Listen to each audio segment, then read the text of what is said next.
ಅವ್ರು ಹೇಳೋದು ಏನು ಹೇಳ್ತೀನಿ, ನಾನು ಹೇಳೋದು ಬರೀ ನಾನು ಹೇಳೋದಕ್ಕೆ ಎವಿಡೆನ್ಸ್ ಇದೆ, ಅವ್ರು ಹೇಳೋದಕ್ಕೆ ಏನು ಎವಿಡೆನ್ಸ್ ಇಲ್ಲ.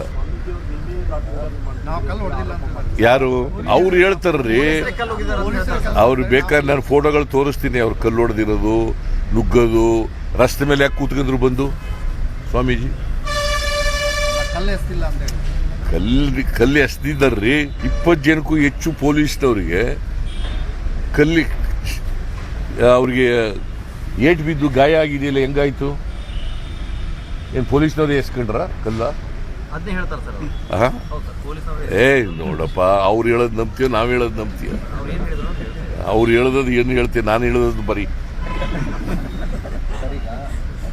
ನಾನು ಹೇಳೋದಕ್ಕೆ ಎವಿಡೆನ್ಸ್ ಇದೆ, ಅವ್ರು ಹೇಳೋದಕ್ಕೆ ಏನು ಎವಿಡೆನ್ಸ್ ಇಲ್ಲ.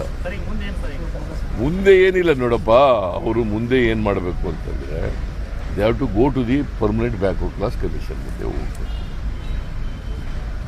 ಪರ್ಮನೆಂಟ್ ಬ್ಯಾಕ್ವರ್ಡ್ ಕ್ಲಾಸ್ ಕಮಿಷನ್ ಅವರು ಹಿಂದೆ ಇದ್ದಂಥ, ಅವ್ರ ಕಾಲದಲ್ಲಿ ಇದ್ದಂಥ ಜಯಪ್ರಕಾಶ್ ಹೆಗ್ಡೆ ಅವರು ಒಂದು ವರದಿ ಕೊಟ್ಟಿದ್ದಾರೆ. ಏನಂತ ಕೊಟ್ಟಿದ್ದಾರೆ ಅಂತಂದರೆ 2A 2B ಈಗಿರೋ ರೀತಿಯಲ್ಲಿ ಇರಬೇಕು, ಅದಕ್ಕೆ ಯಾರನ್ನೂ ಹೊಸದಾಗಿ ಸೇರಿಸಬಾರ್ದು ಅಂತ ಹೇಳಿದ್ದಾರೆ.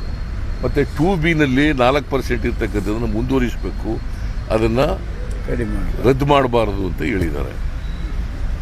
ಯಾರ ಕಾಲದಲ್ಲಿ ಹೇಳಿರೋದು?